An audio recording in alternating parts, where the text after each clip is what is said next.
What's up, y'all? And we're back. Another tale from the deep. Yeah, and we're joined by our guest. We got... Yo, big 4our 5ive in this bitch. Pop, pop. Yeah. Bow, bow. You gotta speak in the building, you heard? Yeah, thanks for coming. Thanks for joining us, You y'all. already know. So let's start. Let's tell us about your backgrounds. Start as individuals first. What brings you into hip hop? Oh man, I mean, growing up in the 90s, hip hop was just like regardless. You know what I mean? You either were a punk head, rock head, or you're, a hip hop head. And I grew up around listening to hip hop, obviously. So I never thought about really rhyming when I was a young kid. Maybe breakdancing here and there, but like not really serious till I met this dude. And Y'all be b-boying? This dude was a competition, Man, yeah. b-boy head. Yeah. What? Yes, sir. Yeah. Old that school life. GWT. That's Yeah. what's up. You know what I'm saying? That's what's up. Hip hop I was messed just with a them way of for life. a little bit, yeah, for sure. Graffiti. He did graffiti, put me onto it, put me onto everything. The essence of hip hop, I should say. You know what I mean? Not really just being. Everybody listen to rap. If you listen to the old radio stations that played it, you were gonna listen to something. But as a hip hop head, the difference between rap and hip hop, he put me onto that. That's graffiti, that's DJing, that's MCing, that's, all the four elements of it, I mean, it was because of him. So I really, I'm gonna fix it real quick. Yep. Where, I didn't really do, anything outside of it until I met this dude. And, it was because of church, really, too. Like because of the church that, we had homies that were doing, like, I guess you could say gospel hip hop. Yeah.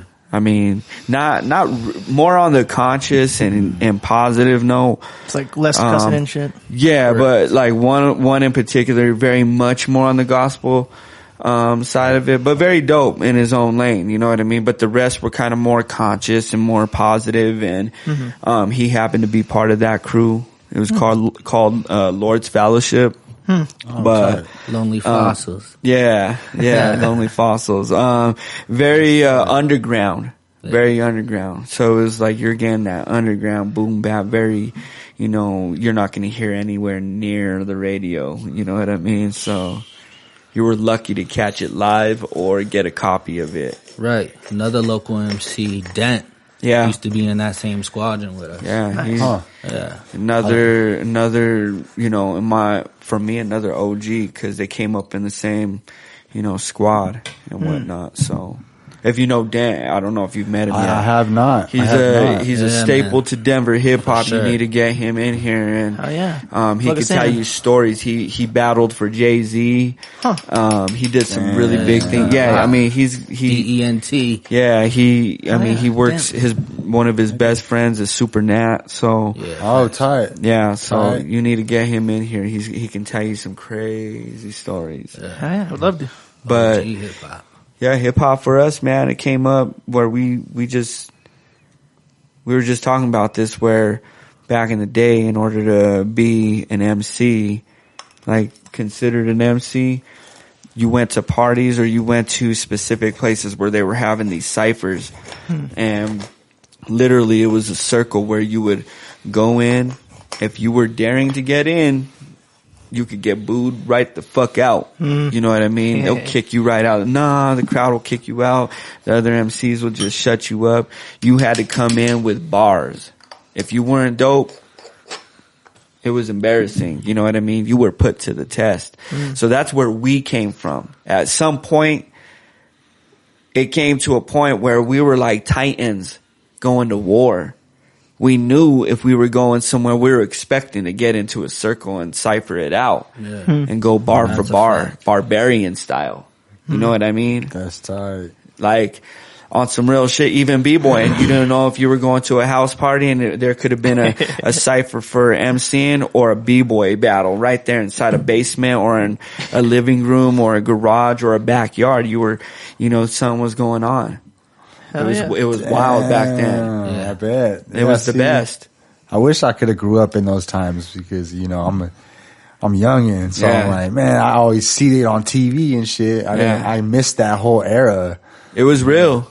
It was real. It was crazy. It's like, I think that's probably the one thing I missed the most, as far as being able to, experience those times. If I could video it or get, photos of it, I wish I'd have walls filled. Yeah, that's a fact. You know what I mean? Because the things we experienced and the things we seen were just like unreal. Some of the parties we went to, like where you got to go and battle. I remember going with another homie of mine named SP Double. He's done huge things. He worked on Dre's album. The last one with Focus, which is Dr. Dre's like number one producer and engineer he works with.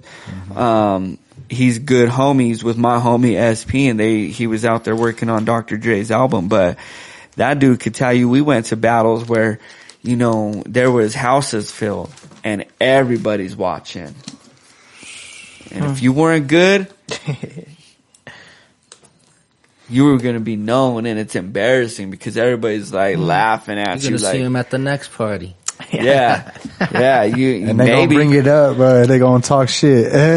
Nah, I mean, it was a serious thing. It was like literally, there was wars between crews because either it was b-boying wars or it's graffiti wars or it was MCing wars between the crews. Like real shit. Yeah.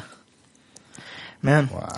And I mean, I guess that does explain a lot though too, because if you don't have that anymore, then like, you don't have that crucible where you're like actually knowing if you're good or not. And then you get all these rappers who just get on these shows, and just show up and have no prior experience or. I mean, that's a big fact right there you just said. Yeah. You know what I mean? We got that. It's, hip hop has now become regurgitated or oversaturated in the sense that the essence of it, the artistry that was forced under heat and pressure is no longer there. You know what I mean? It's you don't get those artists that on the drop of the dime don't need a fucking, verse on their shit to play over and perform. They can just get on stage and just rock that shit, or they could freestyle a whole set and it sound flawless. You know what I mean? Yeah. Facts. Yeah, man, it's a different age. I definitely, I'm big on that. If you have like some dubs, I feel like that's okay. But yeah, a whole track and shit, that's crazy. Yeah, here's the thing. Like, the one thing I've been getting back to for me, is, getting my band back. Oh shit. Because when I normally play now, it's now only with my drummer and my DJ, but normally I have like a bass player and then I, have other key components that are playing, but, we're getting back to that now. And so the performance is more like, I don't even need my dubs because my guys that perform with me know my lyrics enough to be able to say those parts for me, and it sounds great and we can change it up a little bit. You know what I mean? The drummer can add a little bit more. We can kind of get the crowd more involved versus having a track that plays straight through and you have to stay strictly with that, the way that it sounds right then and there. We're changing that, Definitely. And yeah, see, I've always wanted to do that, like have a live band while I perform, because every time I see that shit, it's just so much doper. Yeah. The whole energy of it's a whole different effect. Even when you're on stage, it's like, it gives you that oomph to want to do something. Your performance, it upgrades your performance. Yeah. Definitely. I'm sure. Yeah. It does something to your soul. The musicalities are top notch. Yeah, sonically too. You know what I mean? Like the waves, they hit your body different. The frequencies, you know what I mean? You feel them differently when they're performed the right way, versus being performed again, like, you know, over the lyrics. Mm-hmm. You know what I mean? And you're right, depending on the situation, having the dubs are okay. I have that situation sometimes where my drummer can't make it.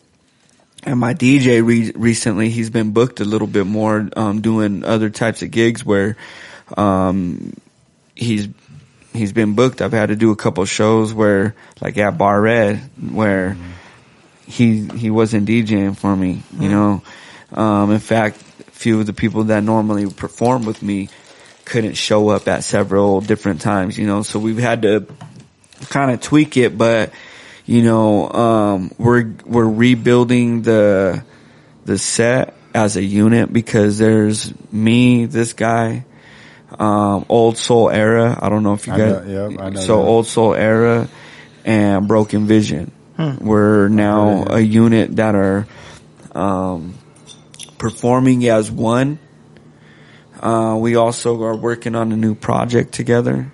It's pretty dope already. It's really stupid. It's really sounds crazy. Tight, bro. Shit. Yeah, and I'm so excited. That's gonna be dope as fuck. And then we have I don't know if you guys heard of The Park. It's Faux Chief and Nam. No? Okay, you guys need to check them out. They just dropped an album, I think last year, and they just dropped a second one, and they got another one that they're working on. So, or did they drop the second one? I gotta check on that. I could be wrong. I'm good friends with them, so I hear all their music regardless, but, they're also like a component to the performance that we're working on as far as traveling and touring together. We're gonna be, you know, working as a unit so that when we go out of state, we just take the whole performance with us. We book the spots. That's smart. We can get a few openers from the city, but we are the performance as one unit since our drummer's there, our bass player's there, our DJ's there, all that is there. You know what I mean? The whole crew knows our lyrics together, and I gotta see this shit, man. Yeah, that so sounds tight. We're putting together an experience. This isn't just again, we're craftsmen is what I'd like to say is we're craftsmen. Yes. But why can't we serve up a fucking experience, my G? You go to shows and you're supposed to experience something very different. It doesn't have to be that dude rapped really dope. That was a cool beat. Nah, I went the moment that shit started, I got goosebumps. That's what it should fucking be. I got goosebumps. My Globe Hall show, this is my favorite show that we did. We had been rehearsing this set for 5 rehearsals straight until we got it just right. And he can tell you that show that we did that night, it was dumb. It was dumb. It was all the groups that performed that night were amazing, but they didn't experience hip hop until we went up there and we cooked that stage that way. Even the headliner was like, dang, dude. He was like, I took notes tonight. He was like, cause we went right before him. And, they overbooked. And so they were going to try to cut us out. And so Typhoon is what his name was, is the headliner. And he was like, listen, we can't cut them out. Like, we need them to perform. This is going to be a mistake. And so, they ended up getting it to work out, and we got on and we did like, I think what was it, a 10 or a 15 minute set? It's like maybe a 10-minute set. And I had to change it immediately, but because we had a drummer and we had a bassist and my DJ was there, it was nothing. That's why I'm saying the difference of being able to do that with a track. You can't do that all the time. You know what I mean? You can't change the way that the set runs, but we had already been extremely prepared with the music we had that we could change it up and it would still roll fine, and we cooked that motherfucking stage. It was, people were coming up and just shaking our hands and being like, that was just the craziest experience I ever had. Like the chicks in the front stage were just losing their fucking minds. I got video of it where they're losing their minds over it. But you know, and that's like, for me, that's one of many of those type of feelings. But that was my first time rocking a show that got that feeling that wasn't from a major headliner. You know what I mean? It was just us. That's tight. And another local artist. And a couple other local bands. Yeah. But they were that feeling that, you know, because the last time I think where I got that feeling was when me and SP and Man the Myth performed. We opened up for Hieroglyphics. Tight. And let me tell you, Cervantes, not the small side, the big side. That's where it was, packed. And looking over that crowd, and we're performing. That feeling was crazy, where people were screaming and they were loving our music at that time. Yeah, it was weird. That was my first time experiencing like a crazy ass stage, but you know, years later, after all the honing of this, to feel that on my own without the help of a headliner was fucking crazy. That's tight. Yeah. It was weird. That's super tight. And to have, like, you know, you just came out from Mass. He came back from Mass at this time. And to have him there, who's my OG and put me onto this whole game and taught me, you know, how to be, you know, proper in the way that I was writing my lyrics, not just being a fucking goofball who thought I knew it all just because I listened to hip hop. You know what I mean? He was like, listen, you know, this is the way you do it. If you're interested in doing it, this is the way you do it. And, you know, because of that, you know, it was dope to have this guy there and be able to witness, like, thanks to him put me onto this, I was able to cook this stage and be like, pay homage to him. You know what I mean? In the sense. And that might be weird for some people to like big their homies up like a legend style, but this dude really put me on. I wouldn't experience the things and met the people like I was telling you earlier that I've met if it wasn't for him, you know? Oh yeah. Real talk. It's good to have that inspiration, you know, or someone to kind of push you or give you that right, that nudge you need. Yeah. Oh yeah, that's dope. Yeah, Shout to speak. Yes, sir. Yeah, real talk. It's my G. We came up from some crazy shit. Oh yeah. Yes, The sir. gauntlet, man. I tell everybody we went through the gauntlet.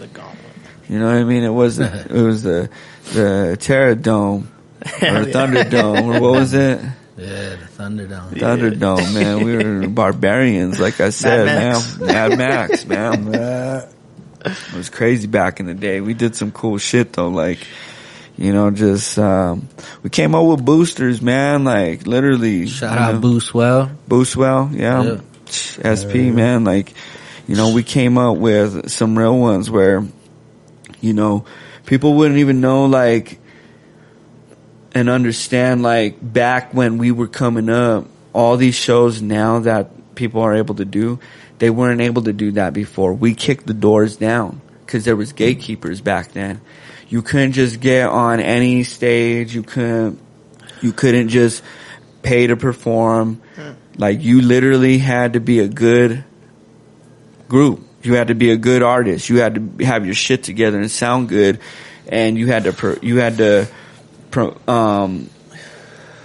like basically prepare yourself in front of them to see that you could actually do it, whether you had music, whether you had t-shirts, whether you had a whole crew following you to show that you looked professional. You know what I mean? And so we kicked them doors down. A lot of the time they weren't just giving it. It took a lot, man, for us to be able to get a lot of the shows that we got. I mean, you know, and then, you know, coming up with real ones like, you know, like I said, SP Double. When you guys ask about him, that's another one you should interview because That's a fact. he could tell you stories about working with Dr. Dre. He could tell you all the stories with Focus. He was there with Dr. Dre, Tyrese, Focus, I think Ray J, like everybody. Huh. When Dr. Dre just became a billionaire off of Silent Beats by Dre. He was there that night. Huh. When it happened. And there's a whole story why it almost didn't happen, and he was there that night. I seen the pictures. He was calling me and sending me pictures that night that it happened, right there with Tyrese. It was wild, yeah. Like, he could tell you these stories, man. Like, we really came up with some real ones, like, you know, in hip hop. Like, I'm blessed. If you want to know the truth, like, I'm blessed. Like, he could tell you too, we've been able to experience some shit that I don't think I would have never fathomed. Yeah, definitely. Kicking with ODB's, me and this dude are good homies with ODB's older brother. Like, literally. Yeah, he came in town and performed with Jizza, and we were back there kicking it with them, and, that's dope. He was telling us just the other side of ODB. I could call him right now if you want. Right. We were witnessing pictures of ODB and his family, you know what I'm saying? To see behind the scenes of a hip hop legend. Telling us stories about shit that nobody knows about. Let's cheers to ODB. Let's do it. We gotta do that for hip hop, man. Straight up. All right, hip hop and ODB. For Wu-Tang and ODB, man. Real talk, you know, salute. All the legends gone too soon. Let's go. That's facts.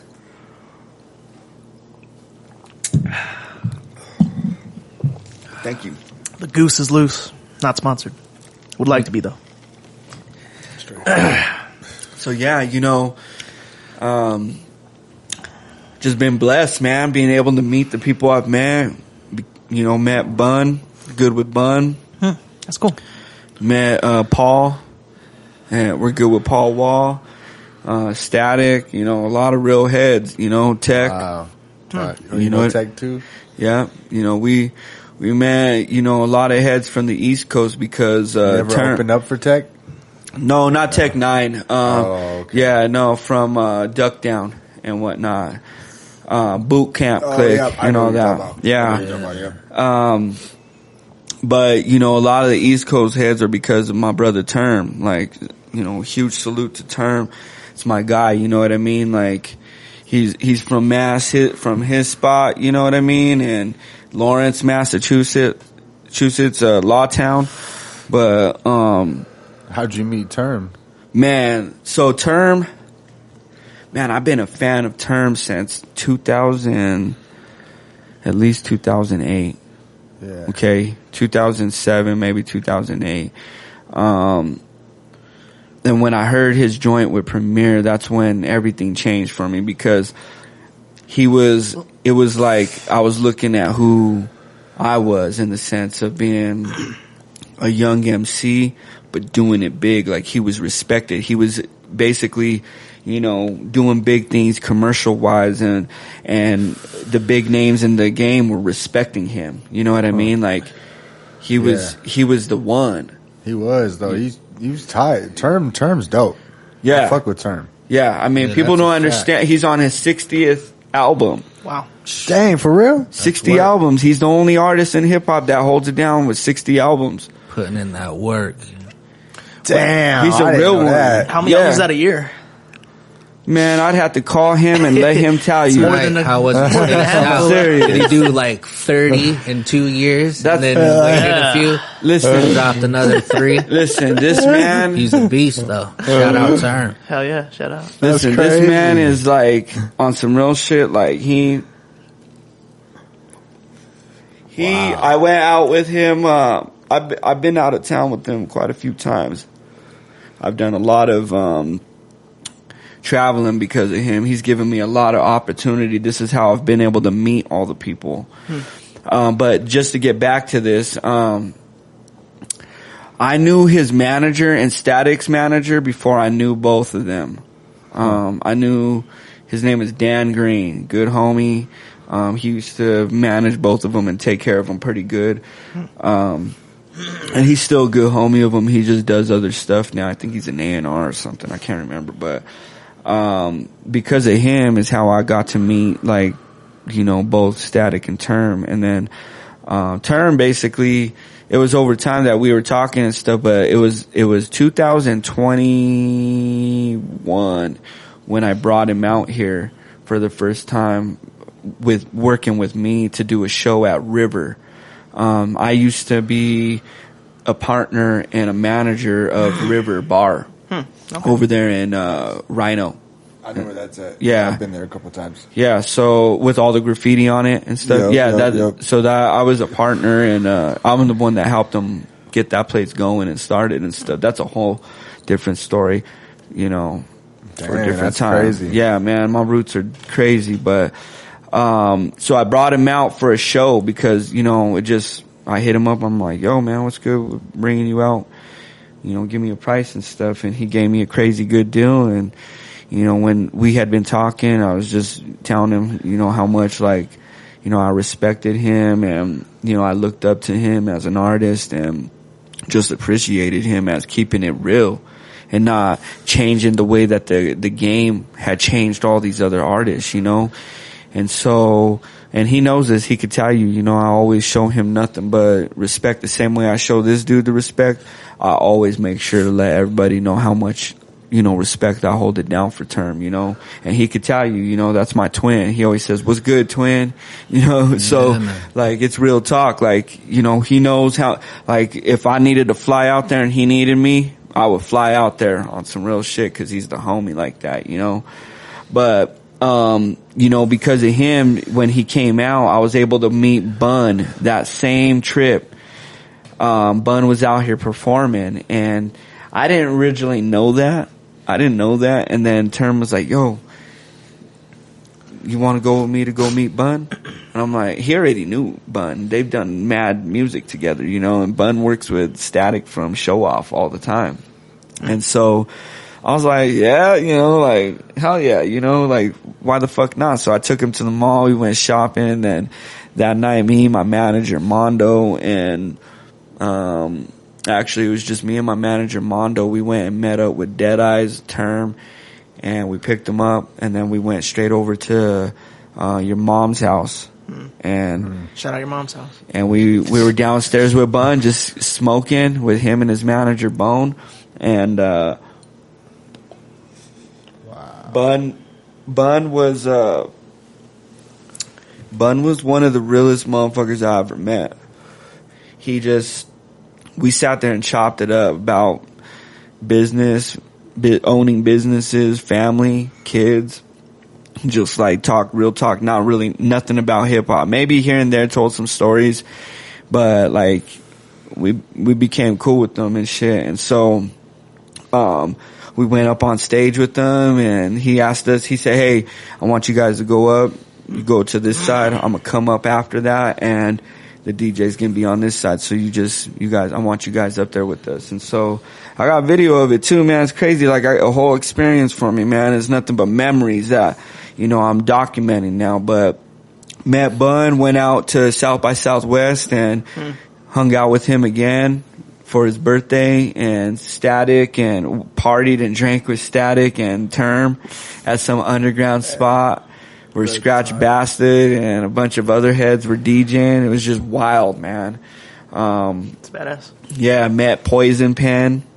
Yeah, man, I met some crazy Rex. I met some real heads from him because of him. I owe Term, you know, more respect than I could actually show him in a lifetime. You know what I mean? For any time he calls me and tells me or texts me and says, yo, you free this time? You need to come out. I'm like, yeah, say less. I'm going to make that happen. And then we go out and something crazy happens, you know? So it's, yeah, man. And then, you know, I met, ODB's older brother was because my manager, I have two managers. I got my tour manager and show manager, which is Mondo. And then I got LaSally. She's in Cali right now. She's doing work with Coyotes and Be Real and some other heads out there, but she works heavily with Wu-Tang. And so because of that, I already know YDB because I know his cousin. And his manager is also cousins to his manager. So it's a weird it's a weird connection, but, I'm really good friends with him, Questa Walker. So they're connected. And so I already knew YDB. I already performed with him. But it was weird because my manager was like, hey, Jizz is going to be out there. I can get you in the back with them. Do you want to go? I was like, fuck yeah, put me and this dude on the list in Mondo, you know what I mean? And so we went and we ended up getting down there and kicking. And she actually had Ramsey, ODB's brother, call me. He was like, hey Tim, he was like, yo man, he was like, I'm really excited to meet you. LaSalle's been telling me a lot about you as an artist, and I'm really excited. I can't wait. We're going to do some amazing work. She just speaks so highly of you. And I was like, word? I was like, dang, this is crazy. You know what I mean? Like, one of my favorite MCs in hip hop, his brother, you know what I mean, who is the drummer for most of the Wu-Tang stuff. This dude fucks with me. You know what I mean? And so we go and meet up with him, and it was nothing but, we hung out with him the whole time, huh? Yeah. And very humble. He was dope. Entrified the God. Entrified the God there, he's another one part of the band that we got to hang out with and just really have good conversation with him. Yeah. So when I say I've been blessed, man, like I've met some and been able to be in great community to be able to and space to be able to make bond and friendship, not just networking. It's become friendship. You know what I mean? Real friendship. So that's tight. Yeah, it's wild. That's tight. The music has done it all, man. It's the power of music, man. The power of art. That's dope as fuck, bro. For but real. Staying real. Staying real, you know what I mean? Right. Definitely. Like I told you, I have 9 albums under Justice Rhymes. I go by 4our 5ive now. Since 2022, I rebranded. That's when I dropped my first album under 4our 5ive, The Lord's Peace. That has a whole meaning, everything about it. And when I tell you and break it down for you, when you go listen to that album, you're gonna be like, what the fuck? It makes sense, you know what I mean? But I went by Justice Rhymes for a long time. I used to go by Tactic. Remember? That was TAKTIK. I used to go by Tactic, and that was like my graffiti name and my when we weren't taking it serious, more of a like I said, deciphering and just having a real good time. Not that we're not now, but I get you. When I took it serious, I went by Justice Rhymes, and the reason why I went by Justice Rhymes was based on my good homie I grew up with from my hood. When I met my son's mom, I kind of was hanging out with her a whole lot. Okay, you know how it goes. Some crazy stuff happened. He got killed. And this was my dude. This was like my brother, you know what I mean? I didn't go anywhere without him. And so his name was Justice. And so, and when he was still alive when I met him, and so I used to practice in front of him, and he would tell me, no, don't do that. That sounds stupid and stuff. Like, I was learning so much from him, but I wanted to have my own flavor that my homie that I grew up with was just like always real with me. And my cousin Tommy too, another one. He goes by Ox. He was another one that kind of like that sounds whack. Don't do that. But he got killed. And so once I got older, it was like almost me paying homage to him, saying that justice still rhymes. You know what I mean? Like, I'm still doing this because of this dude, you know? But I always fought the idea that there's Busta Rhymes. And that was hard for me. I never thought about that at the time that I actually changed my name to Justice Rhymes. And so, a lot of my homies used to call me 4our 5ive, like, he's like a gun. He's ready. He always has a clip. He's ready to rhyme. And that was because of this dude.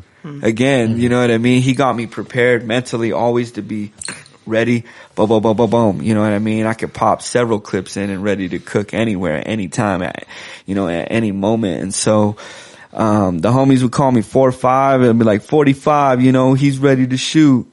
And I had this one rhyme where I put that in one of my rhymes, and ever since that, they kept calling me that. And so, at some point in my mind, I was like, man, everybody calls me 4our 5ive. All my albums, when I was Justice Rhymes, I incorporated 45. My first album was 45. So if you go through there's the 45th caliber. There's all kinds of different things that are referencing the gun, which is me being the gun as the MC. You know what I mean? So when you go to listen to my lyrics, anytime you're hearing a reference about a gun, it's about me being lyrically ready to, you know what I mean, and cook. So when you listen to my lyrics now, when you go back and you're able to reference a lot of the stuff, if you listen real close, you can hear all the referencing to how I break down the way that the gun works or the way that I'm ready and loaded. You know what I mean? I always make sure.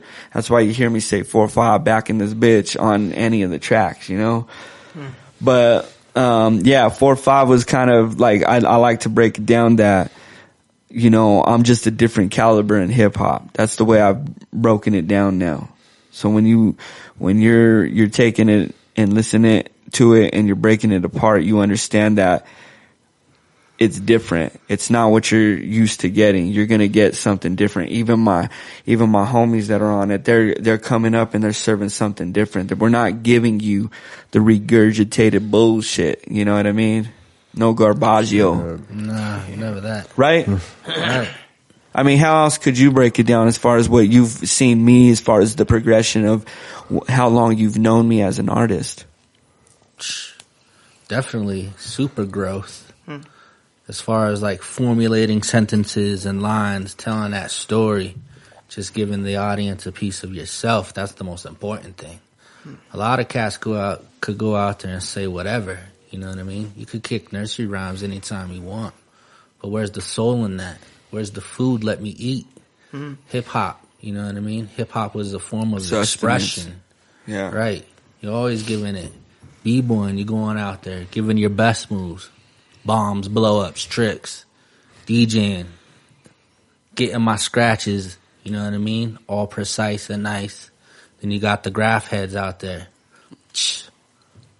Bombers, all that shit. So his growth definitely, he just took the torch and kept running with it.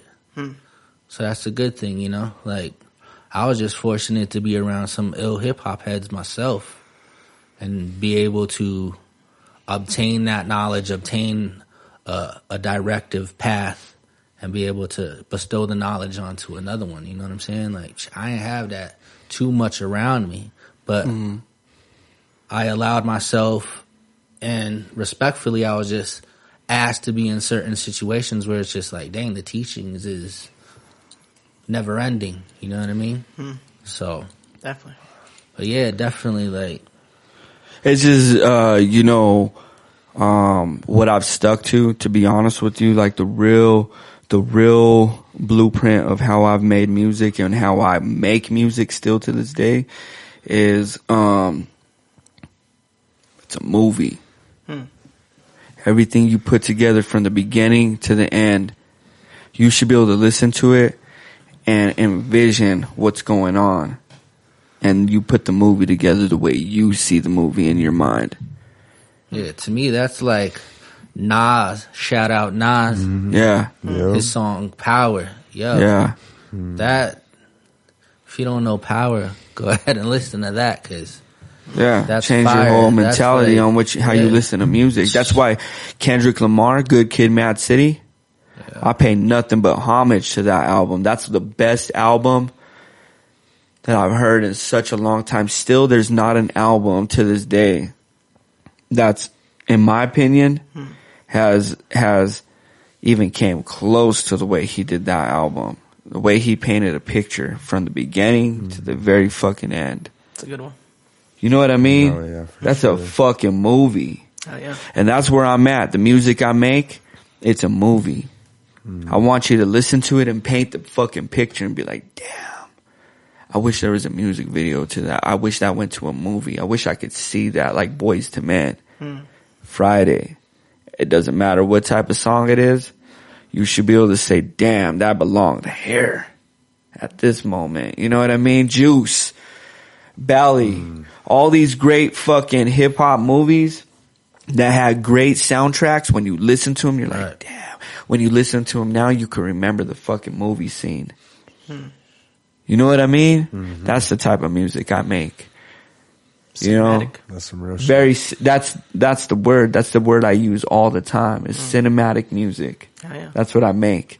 So like the Lord's Piece, when I decided I was gonna rebrand and take the leap of saying, damn, I had over 87 million streams under Justice Rhymes, and be able to walk away from that and start brand new at zero under 4our 5ive. I was like, man, I'm going to cook the best album. And this is right around the time I was just working with Term and brought him out. And I was just in cook mode. Cause I'm the producer and the engineer. And, you know, all the people that were on it, obviously I handpicked them for a reason, but, you know, I just started cooking and I was writing. I was in the zone. I was painting the picture. Once I knew that I was naming the album The Lord's Piece, that was it. I knew right out the gate, this shit's gonna be hard body karate. I'm gonna cook this motherfucking shit. You know what I mean? The city's, you know, if they don't hear it, that's fucking a shame on them. You know what I mean? They're lost. They're lost. Absolutely. You know what I mean? And so like, you know, for me, I think that album specifically was a statement, but it surprised the fucking shit out of me myself. Like, I got Term, that was my first project with Term on it. You know what I mean? That's my first project with Term on it that I put out professionally. And it was all done by me. And, you know, I mean, all my projects really were, but, you know, this particular project was a sculpture for me that I had been working really hard on. And pause. And, yeah. I wanted to give something that motherfuckers would be like, damn, I go back to that and that shit cooks. You know? So, that's what that one is. And the new one is stupid, huh? The new one's done. What's the new one? Oh man, it's almost done. I can't. It's not done yet. All it's right, not done, but I can give you the name. The title is called Soul Caliber. Hell yeah. That's tight. I was just thinking about that actually. Yeah, last night. That's funny. So here's the thing. Soul Caliber. What a thing. The original title of the album was called Goon's Quest. Okay. I had this idea that it was again a story. And that still might happen. I don't know. Whatever. It's, you know, it's an idea, but I was already working on it. I had a few joints, but then, man, I don't know. I don't know where me and this dude we were in the studio. I started cooking this fucking stupid beat. And it kept saying something about soul, like almost close to sounding like Soul Caliber, huh? Or I have soul. That's what it was. And so, I needed a title for the song. And I got to thinking about that old video game Soul Calibur.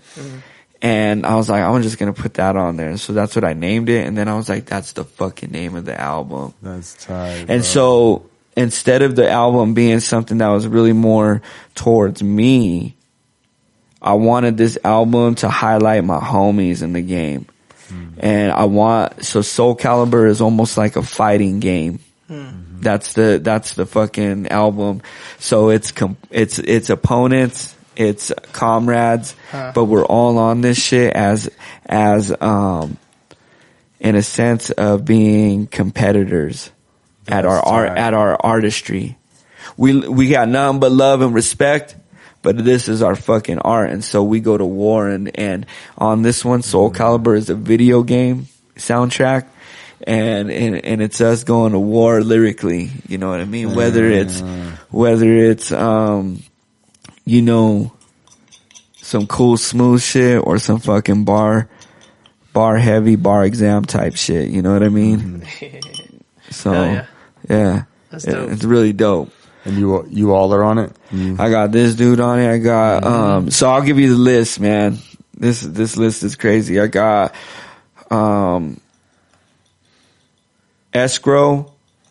I got Broken Vision. I got Hash. I got, Big House. Damn. Got Terminology. Debonair from New York. Man, who else? I got a couple other, Mimer, and I got the Stray Gods. Nice. Shout out Stray Gods. Yeah, Mimer and Foreigner, man, those are my guys. Man, I got some more heads. Yeah. Cody Beast. Shout out Cody Beastly. Yeah, man, I got, it's a list. I got more people that are on it. Man, this one is definitely more of shut the fuck up. Like it's definitely a statement that, you know, we've been good with, like, we're cool with everybody, but like, you know, we're motherfucking veterans, like, you know, respectfully shut the fuck up. Here, listen to this, you know what I mean? Some Stop. West Side Connection bow down type Stop, look, and listen, you know what I mean? This is some, you know, I don't know, East Side fucking connection shit. I don't know, like, not West Side, you know, we keep East Coast side. I don't know. Yeah, I don't know what to say, but like this one it's different, you know what I mean? We really, all of us came in heavy. We just wrapped up some joints today. I had Big House. I got Complex that's going to be on this joint. Complex and Big House are on one specifically. Nice. And then me and this dude were in the studio with Broken Vision we got a whole project together with him. It's us, Broken Vision, and Old Soul Era, and we go as 4 Locos. So this project already is dumb, huh? Yeah, that's for sure. 4 Locos. That's tight as fuck. Yeah, man, we're cooking, dog. Like, That's good. Shit. You know, we got some things in the works. You know, we're really he's got a project. His project is, yeah, he's a barbarian. People don't understand. He's like, to me, he's like the Sean P type. You know, like he's coming in and heavily cooking. You know, that's really, huh? Yeah. Like that's basically you know, he ain't playing no games, so he's just gonna come out and bar you up. You know, so. The quiet ones got to watch out for. Real, though. Man, you know, I don't know. This dude, we get out there, he don't shy away from nothing. He'll let you know straight to your face. I'll cook you. Hell yeah. You know what I mean? Like, you don't want this. Like, if you're coming in with that mood around him and swinging your balls, like, he's gonna make sure to let you know that he can swing too. You know? Yeah. Pause. I'm a street fighter. Grew up on Mortal Kombat. Finish him. Yeah, you know what I mean? Man. Hell yeah. Yeah, you know, we you know, again, we come from some crazy ass ways of hip hop, you know, like, it was wild back in the day, you know, it was really just, you know, how would you say? I mean, like, as far as like the vibe of it, how could you really explain that? Cause like we don't have that here. Live that, it was in the moment. Yeah. You know what I mean? Yeah, facts. I was like, he was surrounded. I've been surrounded with OGs. You know what I mean? And they set the vibe, set the tone for hip hop in Denver. You know what I mean? They were staples in this city. So it's been, yeah, man. Since then, the vibe's always changed, but you know, just like anything, it kind of has its little droughts.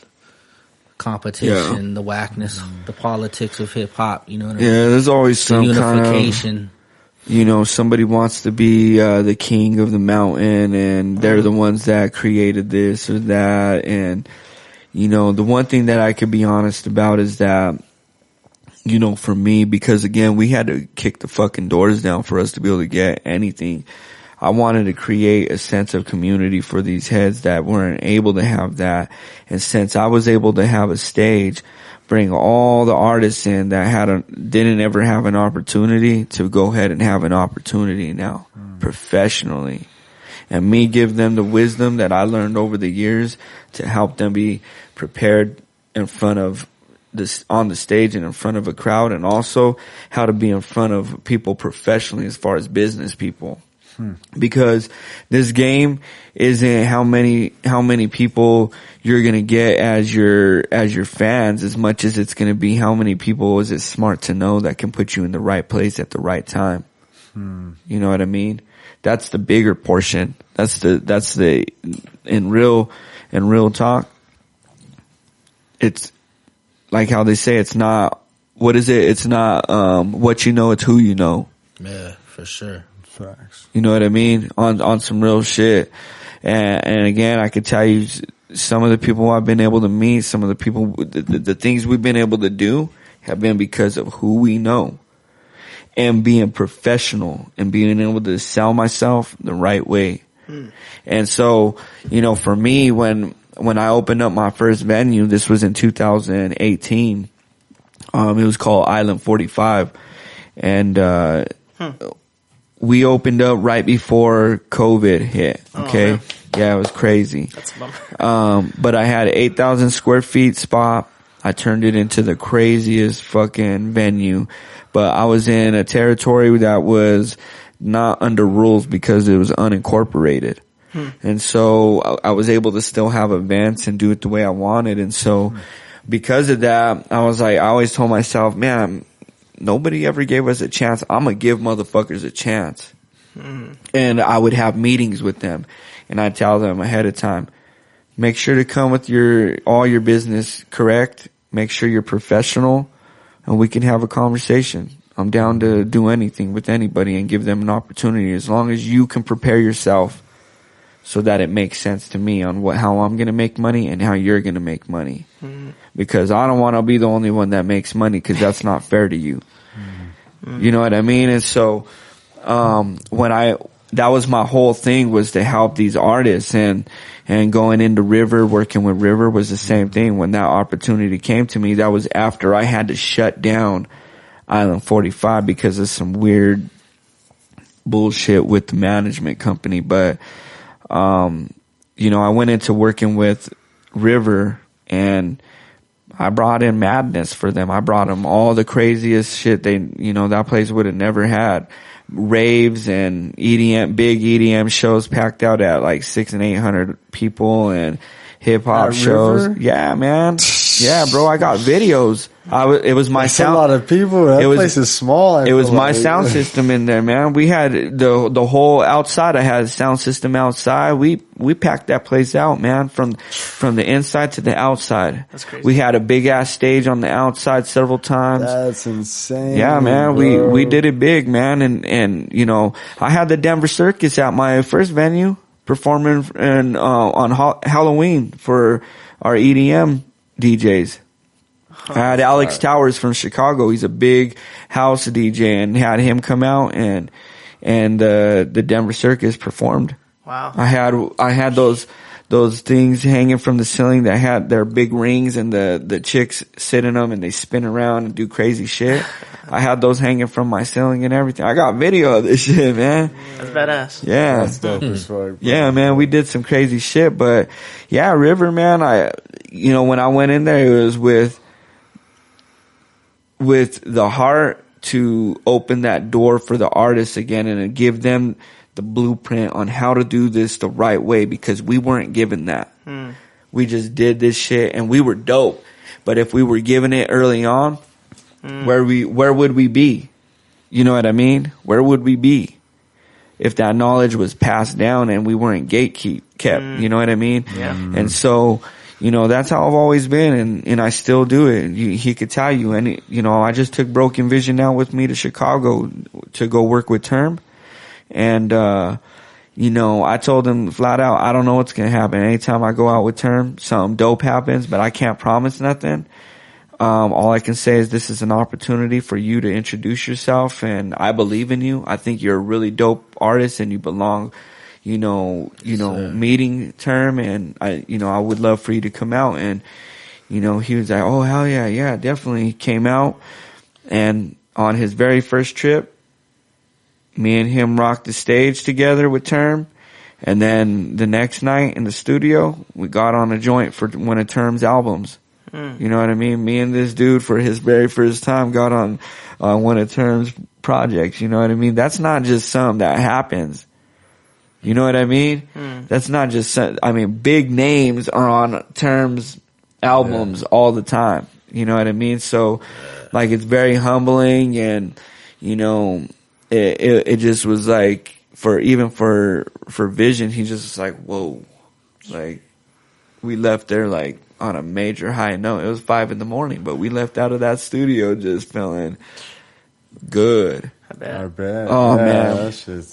That's hard. That's wild, bro. Yeah, man. Yeah. We've done some dope shit, man. New York. Done some dope stuff. Did a show out in New York. You know, big one. Booked out for me and Large, and hung out with Term out there and Static and all of them at it's Hidden Tiger, but I think they call it something Buddha. I can't remember what it's called, but it's Static's bar. And Nems is always there. Everybody goes there, hang out. Wu-Tang's always there. Talib goes there. And so, like, you know, when we went there, all the big names were there. It was nuts, man. So anytime you go there, have you guys been to Brooklyn or New York at all? No. You need to go. Yeah. Make it a point, right? Yeah, man. It's just, even just the energy alone. You make it a point. Oh, yeah, for sure. Okay? I'm telling you this right now. You make it a point to go out there and you go to Static's bar, bro. I promise you. What's it called? It's just like an open bar. Hidden Tiger. It's Hidden Tiger. Okay. Yeah, it is in the sense, but you go through this weird entrance to get there. It's like a speakeasy, but it's a bar. It's really dope. That's cool. I'll send you the link for sure. to it. So I'll have to see what's but up. I'm telling you right now, if you guys get a chance, get out there in August. Okay. August 13th through the 17th, we're gonna be out there touring with them and Paul Wall for his new album release. Okay. Going from Brooklyn to Boston. To go perform, and he's doing a big release. So you guys get out there. We'll you know, if you can get out there even for just the New York shit, you guys can really experience it in a different way. And you know, we'll go to, you know, Hidden Tiger and vibe out over there. You know, hell yeah. Brooklyn's a whole nother vibe, man. I tell you right now, it's like, you know, you could walk at any time of the day, night, morning, and go get some good food from a bodega or a truck. Yeah, facts. Like the best food you'll ever eat from a truck at any time. I'm telling you, 3 o'clock in the morning, fucking 4 o'clock in the morning, 1 o'clock, 2, 12. It doesn't matter what time. They will cook in a bodega whatever you want. Like they will, bomb food. I wish it was like that here. Trust me. Yeah, so do we. We've been saying this, man. Like you should be having food everywhere. Right now, we should be able to say after this, we're going downtown to go to the bodega and we're going to get us a big ass fucking sandwich. You know what I mean? A chopped cheese, homie. Have you ever had a chopped cheese? I don't think so. No? Oh, see? I don't know what that is. Yeah. Man. What is it? It's a staple sandwich to really any East Coast city for the most part. But New York, man, is just, you can get one anywhere and you can tell them to put like anything in it. But, it's basically like, it's cheese, obviously, with meat. But it's like, what would you say? Is it lamb? It's like a Philly cheesesteak. Yeah. Okay. But more with like More sauteed flavor. onion, like the best, and it's like chopped up real like tiny and stuff, and it's mixed with the cheese, and it's in the sandwich, buttered up. You can get it with chicken strips. You can get it however you want. Okay, This just sounds anything fire. you want, an egg in it. You can get anything. Okay, and they make it right there. You walk out, you can eat it walking down the street. That's the whole point. Right. It really is. And then you're looking at all the graffiti. You feel like you're like, man, this is hip hop right here. Just you feel like you're a hip hop head. Yeah. Literally. Just walking down a city, eating your chopped cheese with a band playing on one of the corners, some congas and timbales and, getting down. Like, literally that happened. Literally. They were doing like some crazy ass, like, dope dance and stuff, and people from the city right there were right there listening, and it was real. Like, the culture is really there. If you want to experience real culture, Brooklyn. Yeah. New York, period, but Brooklyn has some crazy vibes. Dope vibes. Yeah. Yeah, I definitely want to go, It's always been on the list. I've been to Atlanta. That's pretty interesting. Yeah. I haven't been to Atlanta, honestly, and I've heard it's really dope. Mm-hmm. I want to. Chicago was really dope this time. I've been twice now. First time, I didn't really have a good time. Second time, better. Oh man, it was cold as fuck, but let me tell you, that was a trip. That was, man, I can't wait to go back, and they loved us, man. They really showed us a lot of love with us performing, and it was fun. We're going to San Diego too. Have you guys been to San Diego? No. I have, yeah. No? You have? No. You gotta go, man. Yeah, I want to. I've only been to Florida and Texas. That's it. What part of Texas? Houston. Houston? I've never been to Houston. Been to Dallas, Galveston, Austin for South by Southwest. Really, that's it. And I've been to Tampa. I've never been anywhere else but Tampa now. Tampa was my first time going out there. Haven't been. I'm going to go back eventually, but yeah, man. That's all touring and performing? You did that, or just vacation? Yeah, for most of them. I went to Germany for a while. I was in Germany. I did a small tour in Germany. What? When I went out there, but I did that on purpose. Like, I booked myself ahead of time. But, sorry, I'm all talking away. Yeah, when I went to Germany, I booked myself some shows out there during the time I worked for Lufthansa Airlines. Interesting. Okay, so I worked in operations for them, and I had to go for certain training. And they were sending me out there for the first trip for 2 weeks. And during that time, I was like, I'm going to reach out to some people. And I booked myself some shows out there when I went. That's smart. And I had people that were in my class that there was one person that went with me from Colorado, and it was my manager. She was some chick from Mexicana, because we were shared and we worked together. And so she went with me. And then it was a bunch of other people from other cities that worked for Lufthansa. And I told them, I was like, hey, I booked me a show. Would you guys come with me? I was like, I don't want to go by myself. And I was like, I'd rather have some people. And they're like, what do you mean? And I was like, this is going to kind of sound weird, but I'm also an artist, and I'm trying to get my name out there. Like, I reached out to some people out here, and they gave me the information of where to go. We just had to take the train. And they're like, oh yeah, let's go. We'll rent cars. And so we rented a bunch of smart cars and drove around on the Autobahn and went and hit Heidelberg and Hamburg and all these little places where I was performing at these shows. And it was dope, man. Like, so I've been able to perform across, seas and shit. That was my only time. But That's it was cool. dope. Yeah. That's tight as fuck, bro. How are the shows over there? Listen, hip hop is alive and thriving across seas.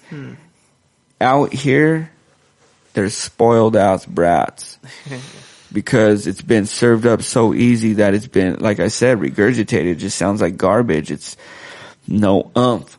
No, damn, that dude went in. You know what I mean? It's a bunch of love, soft bullshit. You know what I mean? Don't get me wrong. Sometimes it's good and you need it. You know what I mean? I'm not saying I don't make that every now and then, but I look forward to when Wu-Tang dropped a fucking crazy ass album with like 20 some songs on it. Beat nuts. Right. Black Star. Yeah. A Tribe Called Quest. You know what I mean? Boot Camp Click. Dawes Effects, Pharaoh Monch. You know what I mean? You're talking being excited. When was the last time you were excited about an MC commercially? Not underground, commercially. Who's the last MC commercially you can respectfully say that you were excited for their album to drop? And give it, and I'm talking MC. I'm talking like Mos Def. I'm talking like Pharaoh Monch. I'm talking like Royce da 5'9". When? Commercially. I'll hold my breath and die. I'll say NF, but I mean, NF is more of a, he's actually considered more of a gospel artist. Yeah, I mean, he's in the gospel realm. He just gets pulled in on the secular realm because he's done a couple commercial joints, but he's technically a gospel artist. He's not, if you go to the average hip hop head, they're not going to know who NF is. Have you listened to his last albums though? Yeah, I like him. I'm not saying he's not dope. No, I respect him. Have you listened to like his new one though too? Not the new one. I will. I feel like in his last two, he was a lot more. He was less, like the gospel type, and then this new one, he's like a lot more of that. But, yeah. And there's nothing wrong with it. Don't get me wrong. Like we came up from some big underground head artists that were considered gospel, but were really more conscious and more positive, which were like Brainwash Projects, LA Symphony. You know what I mean? Like I don't know if you know any of them, but they were Dirt. He's another one that were just very grimy, underground. They gave you more of a lyricism type shit, like lyric lounge type shit with Mos Def and Talib. You got, those type of artists. But, I mean, in the past, what would you say? I can't name, maybe Joyner. I'll give Joyner. Yeah, okay. Joyner, I'll take that back. Joyner. For sure. Joyner's pretty dope. Okay. Yeah, Joyner's pretty dope. But I'm talking not commercial like Kendrick is one of my favorite, okay? I fuck with Kendrick and I also fuck with Schoolboy Q. Two of my favorite West Coast MCs. But I'm talking straight cooking, lyrically, bars, like Sean Price. Mac Miller would probably be the last one. And even at that, his last albums weren't so much the lyricism anymore. They were more of that lovey type shit because the commercial game was already working heavy on him. You know what I mean? But, there's not many. RJ Payne is like somebody I listen to consistently. I look for RJ Payne. I guess we could say Conway. Now and Benny, Griselda. Anybody from Griselda really is probably the most right now, and I can't really say, there isn't, but there used to be a plethora. You used to look forward to Cypress Hill. You used to look forward to Redman, Method Man, all these different, hip hop heads that were lyricists. You look forward to it, right? Corey Guns is actually really dope. Lately, lately. What about Corday? Y'all like Corday? Yeah.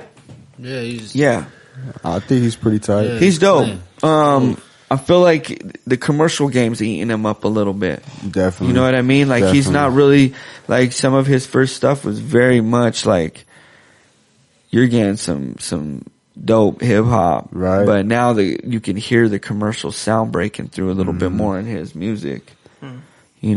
Reason was dope. Reason is I'm a big fan of Reason. He's a dope West Coast MC. I think he doesn't get enough flowers, right? At all, actually, which is weird. But he also had that weird separation from TDE. I don't know what that was all about, but I know he... What about Jid? You like Jid? Yeah. I think Jid's pretty dope. He's pretty dope. It's just hard for me because a lot of these heads are commercial, in the commercial game heavy, like J. Cole. I love J. Cole's music. I feel like, to me, that's good, solid commercial hip hop. And there's no disrespect in that. Honestly, that's a high honor because I don't make that shit. I'm not capable of. I make what I make, which is hood hop, I call it, you know, or street hop. You know what I mean? Like literally it's what I know. You know what I mean? And I serve up bars, and every now and then I talk about loving a woman, you know what I mean? And moving furniture sexually. All right. You know what I mean? We need that couch move, babe. Get over here. Hell yeah. You know what I mean? So, but you know, for me musically, I look for it. I really do. UFO 5ive is one of my favorites. You know what I mean? Like, but most of those bar heavy MCs are still from the East Coast. That's where it thrives. You know what I mean? You do have West Coast ones. I'm not taking away from them at all. And you do have your down south, and you have, you know, you have your heads from Atlanta that are crazy dope. But if you want just bars and you want them hardcore fucking boom bap albums again, you gotta go to the East Coast for that. You know what I mean? Literally. Smoking music still comes from the West Coast. Right. You know what I mean? The best smoking music comes from the West Coast. You know, you give the flowers where they're due, you know, and not that the West Coast don't come out with the bangers, cause look at Ice Cube. Ice Cube was cooking back in the day. He was slaying. You know, there's heads out there that can do some murder on a track. You know what I mean? You know what's crazy is Snoop Dogg was a crazy MC back in his first album was just, I mean, if you really listen to his first album, it's like, dang man, this dude is just, it's like, damn, where did that go? It's arguably his what best. Happened? Oh, it's very much his best album. It's very much his, yeah, I mean, it's definitely an album to me that like belongs being inducted in some type of Hall of Fame where it's, you know, this album stands out. It's the definition of West Coast right smoking hip hop.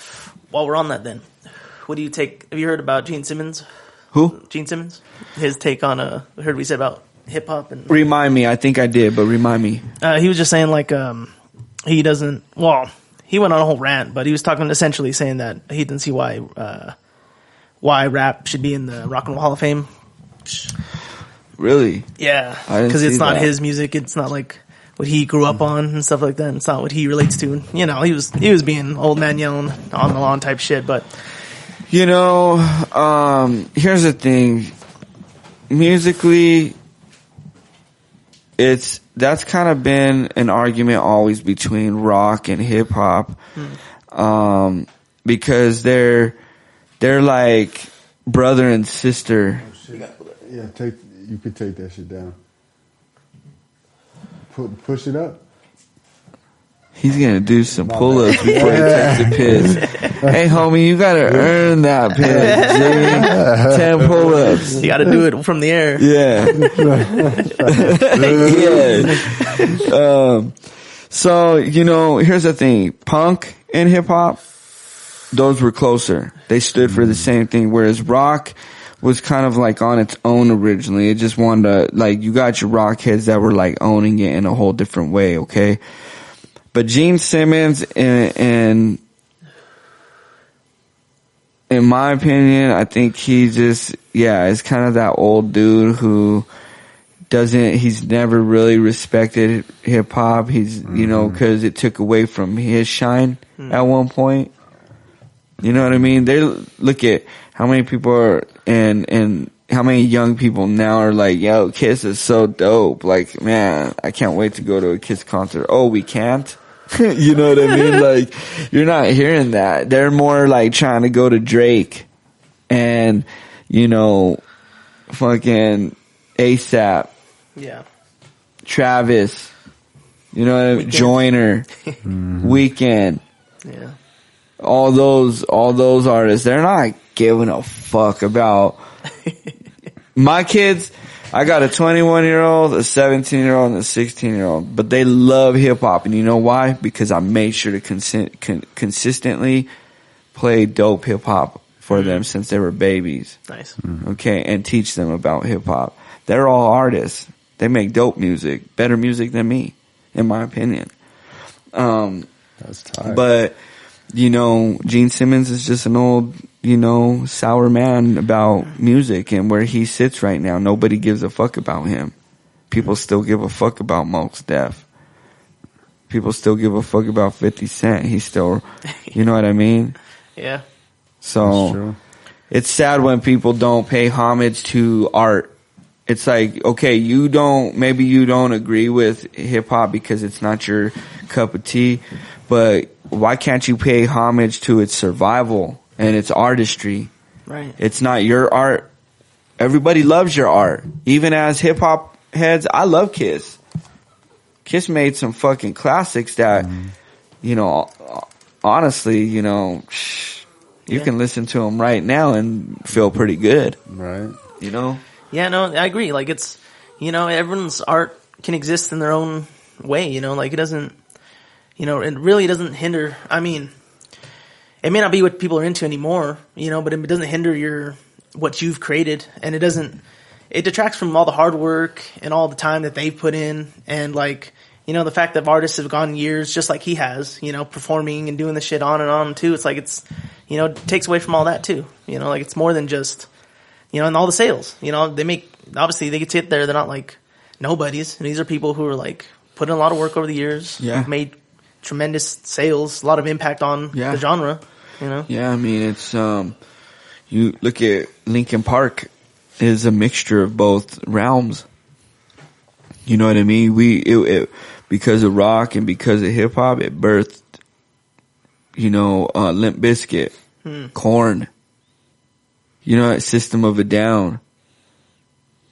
Those aren't just rock groups. Those are fusions. Because when you listen to the lyrics, there's a lot of hip hop in them. You know what I mean? Rage Against the Machine. Come on, you know what I mean? The list goes on. It's not just Creed, even. You know what I mean? There's a lot of bands that have hip hop influence, and it's because it's brother and sister. You know what I mean? Or brother and brother, however you want to look at it. We're still the big brother hip hop. Like cousins. Just joking, but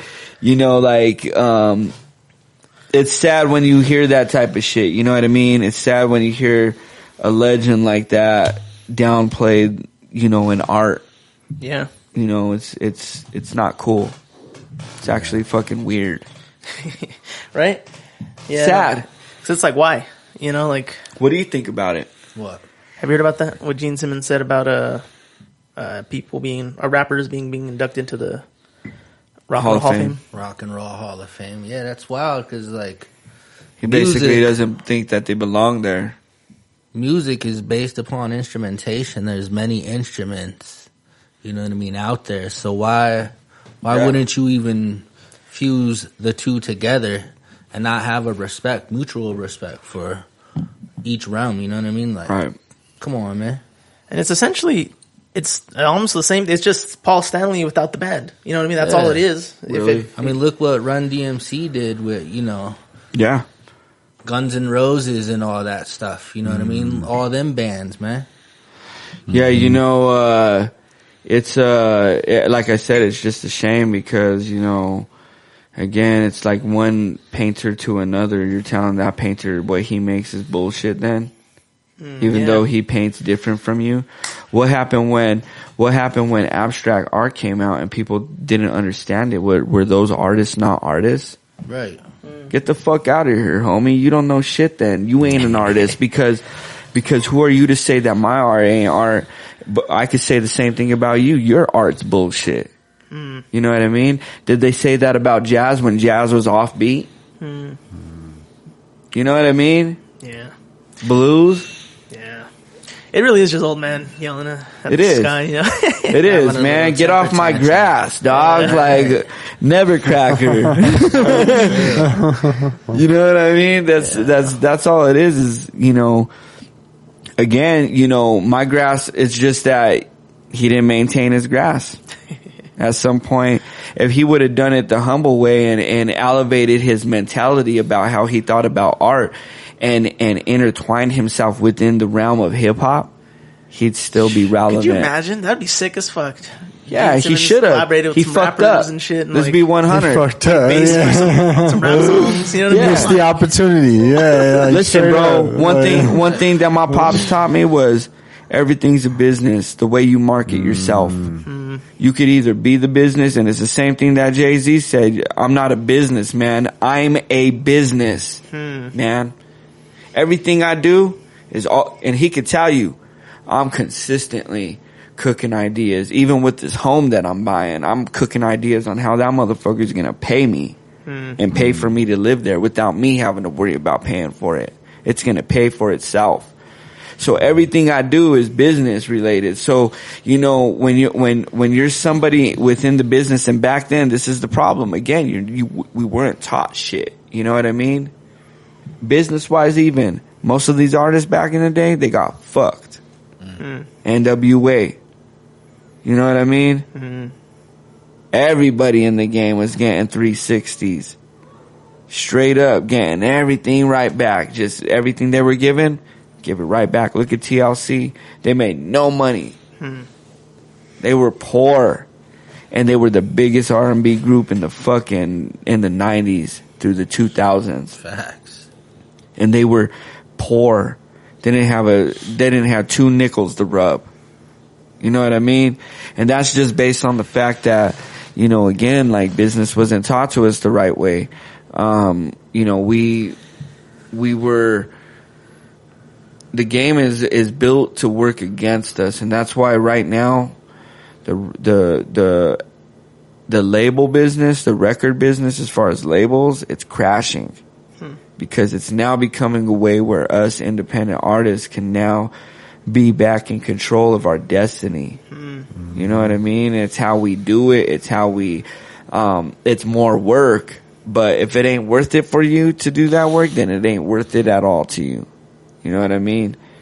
And nothing worth it is ever easy. You know what I mean? It's always like, you know, consistent work and polishing and becoming your best version of yourself. You know what I mean? Here, we could cheers, man. Hell yeah. I feel like I'm doing some type of fucking, TED Talk? yeah. I'm gonna shut the fuck up, man. You guys have topics and shit, salute. This is to you hard guys, work. man. Yeah, hard work, man. You guys got a beautiful podcast here. Thank you guys for Yeah. sharing your Thank you, brother. stories. Yeah, I appreciate y'all coming. I think this might be a good place to wrap it. Where can people find you and all that? Are you everywhere? Yeah, you can find me, if you want to go through my old catalog, just look up Justice Rhymes. Justice Rhymes. Yeah, spelled normal. And then my new stuff is under 4our 5ive, and that's 4our, and that's the number 4. OUR, number 5, IVE. My album is The Lord's Peace. That's my very first album under that artist. So Instagram, you can find me as the 45th _ caliber. And, that's my only page as far as that goes. And, this dude, I'm gonna let him go ahead and give his little tag. No, you can find me, Dominuclear, Instagram. Yeah. You'll know the deal. Yeah. Or you can find him under my shit.